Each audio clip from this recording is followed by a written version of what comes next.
Hello everyone. তো আজকে আমরা ডিএস সাইফার নিয়ে কথা বলবো। DS means data encryption standard cipher, যেটা একটা সিমেট্রিক কি ব্লক সাইফার। এবং ডিএস সাইফারে 16টা রাউন্ড থাকে এবং প্লেন টেক্সটটা হবে 64 বিটের এবং প্রতিটা রাউন্ডে আমাদের 48 বিটের কি জেনারেট করা হয়।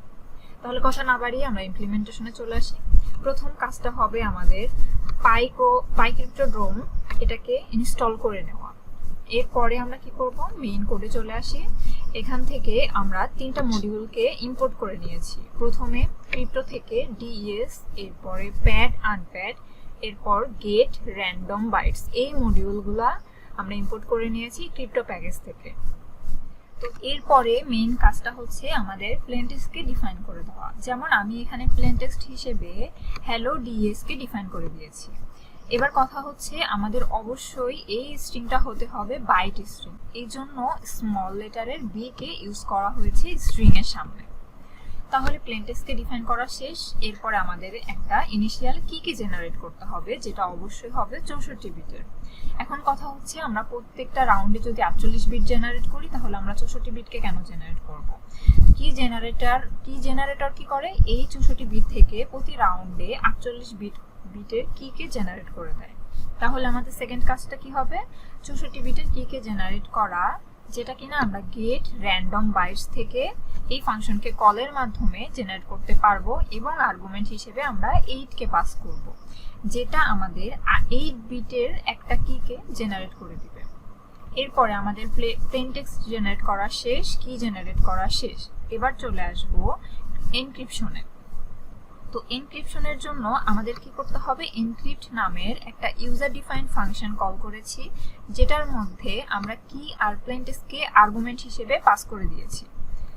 তাহলে এই এনক্রিপ্ট ফাংশনে চলে যায়। তো এটা আমাদের এনক্রিপ্ট ফাংশন। তো এই ফাংশনের মধ্যে প্রথমে কি করেছি, ডিএস নিউ মানে হচ্ছে আমরা একটা ডিএস সাইফারকে জেনারেট করেছি বা ক্রিয়েট করেছি, যেটার মধ্যে আমরা কে পাস করেছি এবং ইসিবি মোডকে আমরা ইনিশিয়ালাইজ করে দিয়েছি যে ডিএস সাইফারটা ইসিবি মোডে কাজ করবে।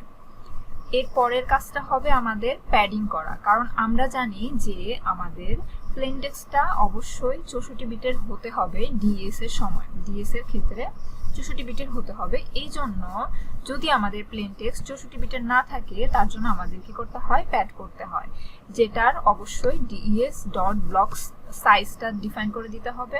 তাহলে আমাদের প্লেন টেক্সটটা 64 বিটের হয়ে যাবে। এরপরে আমরা কি করব, এনক্রিপ্ট নামের যে ফাংশনটা আছে তার মধ্যে আমি প্যাডেড প্লেন টেক্সটকে পাস করে দিব। কি করবে, এই ফাংশনটা কি করবে, আমাদের প্যাডের যে প্লেন টেক্সট ছিল তাকে এনক্রিপশন করে আমাদের একটা সাইফার টেক্সট জেনারেট করে দিবে, যেটা কিনা 64 বিটেরই হবে। এরপরে সেই সাইফার টেক্সটকে রিটার্ন করে দিবে। তাহলে আমরা যদি একটু নিচের দিকে খেয়াল করি, তাহলে দেখতে পাচ্ছি কি এইখানে আমাদের একটা সাইফার টেক্সট রিটার্ন করেছে, যেটা কিনা আমাদের এনক্রিপ্টেড মেসেজ। তাহলে এটা হয়ে গেল আমাদের এনক্রিপ্টেড মেসেজ। এবার যদি আমরা ডিক্রিপ্ট করতে চাই, আমরা জানি ডিক্রিপশন হচ্ছে এনক্রিপশনের রিভার্স প্রসেস। তো ডিক্রিপশন করতে চাইলে আমরা কি করব, ডিক্রিপ্ট নামের আরেকটা ফাংশন ক্রিয়েট করেছি, যেটার মধ্যে কি আর এনক্রিপ্টেড টেক্সটকে পাঠিয়ে দিয়েছি আর্গুমেন্ট হিসেবে। তো ডিক্রিপ্ট ফাংশনের মধ্যে চলে আসে। ডিক্রিপ্ট ফাংশনের মধ্যে কি আর সাইফার টেক্সট আছে প্যারামিটার হিসেবে। তো আমাদের প্রথম কাজ কি হবে, ডিএস নামের আরেকটা নতুন সাইফার জেনারেট করা। তাহলে আমরা ডিএস নামের একটা নতুন সাইফার জেনারেট করলাম, যেটার মধ্যে আমি কি দিয়ে দিয়েছি এবং ইসিবি মোডকে ইনিশিয়ালাইজ করে দিয়েছি। এরপরে এখানে আমার আর প্যাড করার দরকার হচ্ছে না, কারণ আমাদের সাইফার টেক্সটটা অলরেডি 64 বিটেরই আছে। তাহলে আমি কি করতে পারি, একবারে ডিক্রিপ্ট ফাংশনকে কল করে তার মধ্যে সাইফার টেক্সটকে পাস করে দিলাম। তাহলে এই সাইফার টেক্সট ডিক্রিপ্টেড হয়ে আমাদের প্লেন টেক্সট, আমাদের যেই 64 বিটের প্লেন টেক্সট ছিল সেই 64 বিটের প্লেন টেক্সটকে কনভার্ট করে দিবে।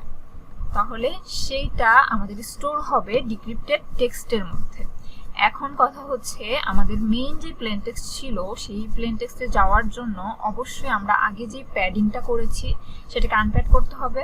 তাহলে কি করলাম, আমরা এখানে আনপ্যাড নামের একটা ফাংশনকে কল করেছি, যেটার মধ্যে ডিক্রিপ্টেড টেক্সট আর ব্লক সাইজটা ডিফাইন করে দিয়েছি।